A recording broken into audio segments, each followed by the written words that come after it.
जन्नत नज़ीर वादी कश्मीर। सुने पूरा कश्मीर। सुनो FM 89.4।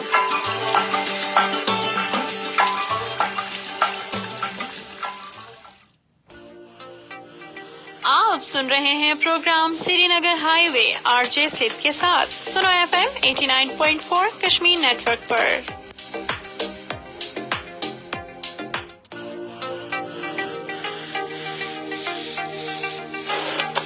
अस्सलामुअलैकुम, कैसे हैं आप सब? उम्मीद करता हूँ ठीक ठाक होंगे, खैर खैरियत से होंगे। और आज जो है ईद मिलादुन नबी है और योम विलादत बाज़ादत हज़रत मोहम्मद सल्लल्लाहु अलैहि वसल्लम है। और पूरी दुनिया में मुसलमान इस दिन को बड़ी अकीदत और एहतराम से मनाते हैं और पाकिस्तान भर में आज जो है इस दिन को बड़े अकीदत और एहतराम के साथ मनाया जा रहा है। जगह जगह जो है वो मिलाद की तकरीबात हैं हो रही हैं, जगह जगह जो है लंगर तकसीम किया जा रहा है, नात की महफिल हो रही है और नबी की सीरत पे जो है वो महाफिल हो रही हैं। लोगों को बताया जा रहा है कि हमारे नबी अकरम सल्लल्लाहु अलैहि वसल्लम की सीरत क्या थी, उनकी सुन्नत क्या थी, उनकी ज़िंदगी पे आज रोशनी डाली जा रही है। लोग उस पर बात कर रहे हैं, लोग उसको बड़े अच्छे तरीके से मना रहे हैं। इस पे जो है आज सुनो FM जो है, बाकी प्रोग्राम आज भी सुनो FM के आज इसी मौजू पे थे। और आज का हमारा जो श्रीनगर हाईवे वो भी इसी मौजू पे है। और अल्लाह पाक ने रसूल पाक मोहम्मद सल्लल्लाहु अलैहि वसल्लम की सीरत को तमाम मुसलमानों के लिए एक बेहतरीन नमूना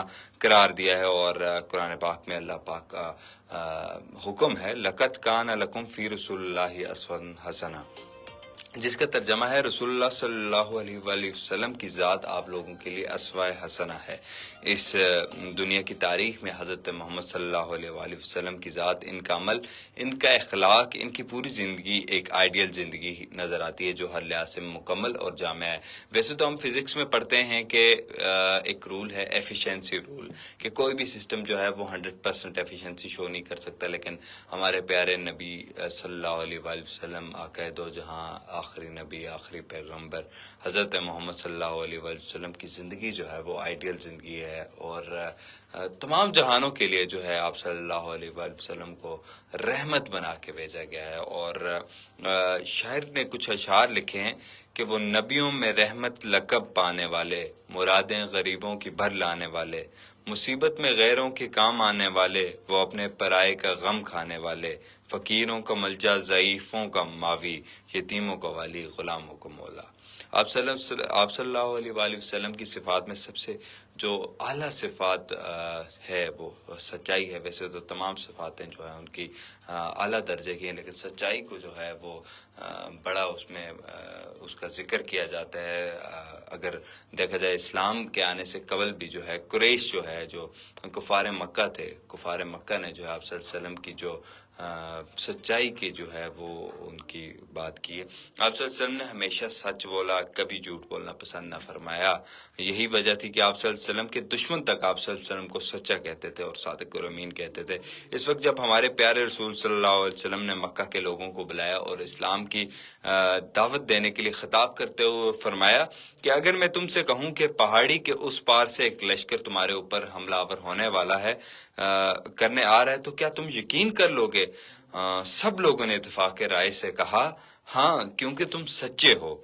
आप सल्लल्लाहु अलैहि वसल्लम की सच्चाई की वजह से लोग आपको सादिक कहते थे।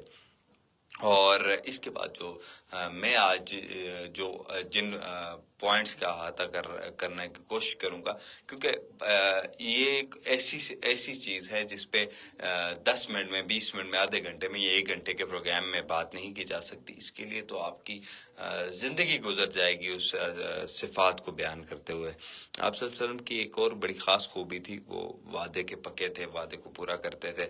आप सल्लल्लाहु अलैहि वसल्लम ने जब भी किसी से कोई वादा किया इसे ज़रूर पूरा किया। यहाँ तक कि एक बार जब लेन देन के मामले में किसी शख्स ने कहा कि वो अभी आता है, आप सल्लल्लाहु अलैहि वसल्लम ने फरमाया ठीक है, मैं यहाँ रहूंगा। वो शख्स घर जाके अपने कामों में भूल गया। 3 दिन बाद इसको याद आया तो वो शख्स भागा भागा वहां पहुंचा और देखा कि आप सल्लल्लाहु अलैहि वसल्लम इसी जगह पर खड़े इंतजार कर रहे हैं। आप सल्लल्लाहु अलैहि वसल्लम ने इस वजह से वहां से ना हटे कि आप सल्लल्लाहु अलैहि वसल्लम ने कौल दिया था कि वो अगर आप सल्लल्लाहु अलैहि वसल्लम इस जगह से हट जाते तो दूसरे शख्स को जहमत होती। इस तरह सुलह हदीबिया के मौके पर अबू جندل کو اپنے ساتھ مدینہ نہ لے جا سکے، کیونکہ یہ وعدہ پورا ہو چکا تھا کہ کوئی شخص مکہ سے مدینہ نہ جا سکے گا۔ ہر چند کہ آپ صلی اللہ علیہ وسلم کی خواہش تھی کہ ابو جندل آپ کے ساتھ چلتے، لیکن اس طرح وعدہ خلافی کا امکان تھا۔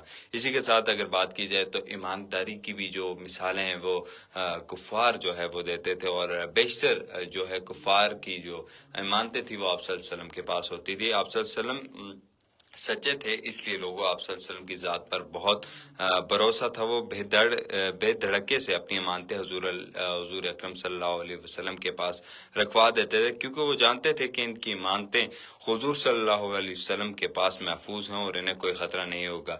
اور جس وقت ہمارے پیارے نبی صلی اللہ علیہ وسلم ہجرت کے ارادے سے مکہ نکل رہے تھے، یہ بہت بڑا واقعہ اور تاریخی واقعہ ہے۔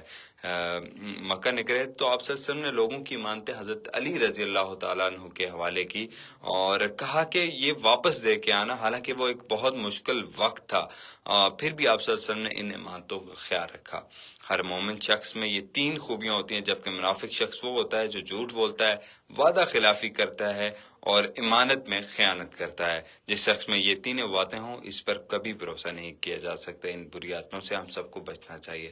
اس کے بعد جو ایک خاص بات ہے وہ انصاف پسندی ہے۔ فتح مکہ کے بعد ایک مرتبہ خاندان مخزوم کی ایک عورت فاطمہ بنت ابی الاسد نے چوری کی۔